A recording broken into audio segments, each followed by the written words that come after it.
Welcome to this cinematic explainer. I'm Dr. Kem, and today we're essentially turning into chemical detectives. We are doing a complete breakdown on the assay of aspirin tablets. You know, when you pop a pill for a headache, you just kind of trust the label, right? But how do we actually prove what's hiding inside that tiny white tablet? Well, let's decode aspirin together and uncover the fascinating science of pharmaceutical truth. Seriously, think about this for a second.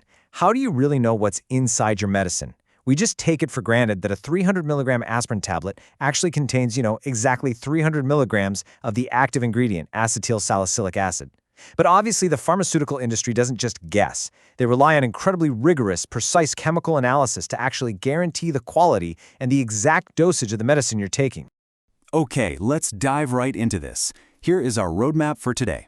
Number 1, the quality question. 2, the gold standard, HPLC. 3, the classic, back titration. 4, the colorful spectrophotometric method. 5, comparing those analytical methods. And finally, number 6, real-world pharmacy testing. All right, section 1, the quality question, qualitative versus quantitative. Before we start looking at the specific tests, we really need to establish a baseline. Like, what exactly are we looking for when we interrogate a drug sample in the lab? So analytical chemistry is basically divided into two distinct camps. First up, you have qualitative analysis. This is essentially a simple yes or no question. It tells us if a particular compound, like aspirin, is actually present in the sample. But, just knowing it's in there really isn't enough for medicine. That is exactly why we need quantitative analysis. This tells us exactly how much of the component is present. So for our aspirin investigation today, quantitative methods are absolutely key. Moving on to Section 2, the gold standard, which is HPLC and the USP. So how do regulatory bodies ensure that quantitative accuracy? They mandate some highly regulated methodologies. Let's look at the heavyweight champion of drug testing. Take a look at the official U.S. Pharmacopoeia, or USP, monograph for aspirin tablets. This document literally sets the legal baseline for drug quality. Notice the super rigid requirements defined here. An aspirin tablet must legally contain not less than 90% and not more than 110% of the labeled amount of acetylsalicylic acid. So, if a batch falls outside that really tight 20% window, no way, it absolutely cannot be sold.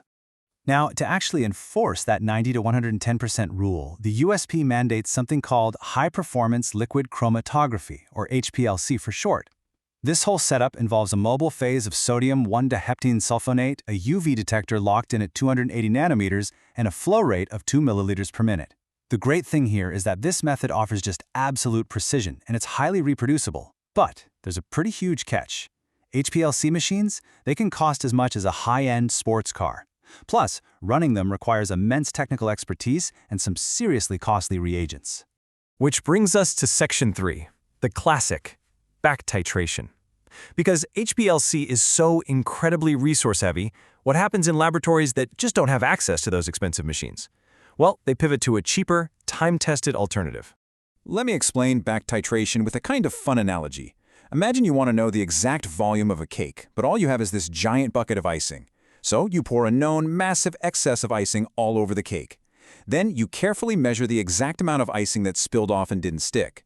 By simply subtracting the spilled icing from the total you started with, boom, you know exactly how much is actually on the cake. In chemistry terms, what we do is dissolve our aspirin in ethanol, add a known excess of sodium hydroxide, which is basically our icing, and then heat it to break the aspirin down. After that, we use hydrochloric acid to titrate or measure the unreacted excess base. So, the absolutely crucial point here is that to make this math work perfectly, we have to run what's called a blank experiment. A blank involves running the exact same procedure, boiling the standard alkali, cooling it, back titrating it, but with the aspirin sample completely left out.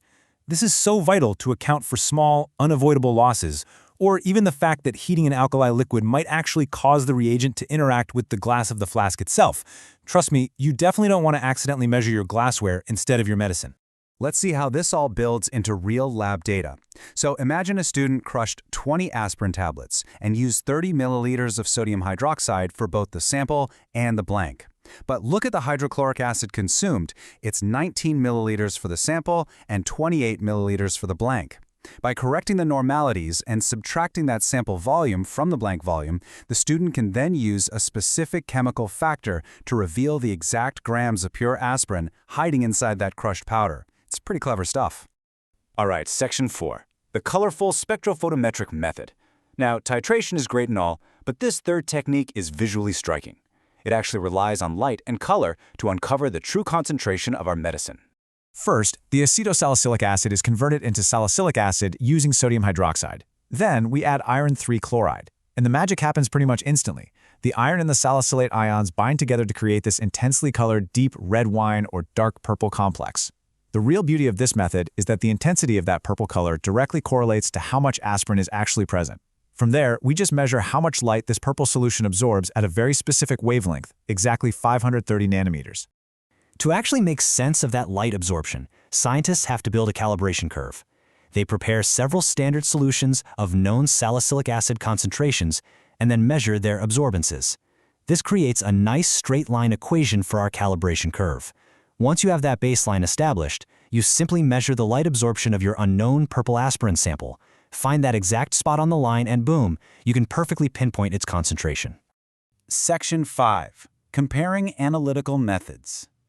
So we now have 3 distinct chemical methodologies on the table: HPLC, back titration, and spectrophotometry. Let's put them head-to-head and see how they really stack up against each other. When we compare them side by side, a pretty clear picture starts to emerge. HPLC is absolutely the undisputed gold standard, offering unmatched precision for sure. But we have to remember the incredibly high costs and the really complex equipment it demands. On the other hand, back titration offers moderate to high precision at a very low cost, really only requiring basic glassware. And then spectrophotometry. It strikes this fascinating balance, offering high precision through light absorption while remaining a super budget-friendly, highly accessible workaround for labs that just don't have those liquid chromatography setups. And that leads us nicely into Section 6, Real-World Pharmacy Testing. Because look, this isn't just textbook theory. Let's take these accessible methods out of the lab and apply them to a real-world quality control scenario. This brings us to a genuinely fascinating study conducted in Tripoli, Libya. Researchers over there recognized that high-cost HPLC just wasn't always feasible. So they actually utilized the accessible back titration and spectrophotometry methods we literally just talked about. They went out and purchased 14 different commercial aspirin samples, representing various brands, straight from local pharmacy shelves in Tripoli to assess their true quality. Now, what's really interesting here is the dramatic difference they uncovered. Sample 2 performed the best, showing around 75% active ingredient across both methods. But sample 14, get this, back titration found only 33.68% active ingredient, and spectrophotometry found just 26.27%. Remember that super rigid USP requirement of 90 to 110% we talked about earlier? Yeah, these samples are shockingly low, falling dangerously below the official standards. So what could possibly cause such frighteningly low purity percentages? Well, the researchers detailed several culprits. Honestly, it often comes down to poor manufacturing quality and severe formulation inconsistencies right at the factory level. It could also be issues with how the tablet dissolves, maybe some unexpected chemical interactions during storage, or even the presence of impurities. This highlights a pretty terrifying real-world implication. If manufacturing quality control fails, the patient is receiving just a fraction of the necessary dose. It completely undermines the medication's therapeutic efficacy. We've seen today how brilliant chemical methods can uncover the real truth inside our tablets. But we've also seen how easily pharmaceutical quality can slip when left unchecked. So here's a question for you. If local regulators are priced out of the best testing equipment, just how secure is our global medicine supply? It is definitely something to think about the next time you reach for a quick fix in your own medicine cabinet. I'm Dr. Kem, thanking you for joining this cinematic explainer, and until next time, keep questioning what's inside.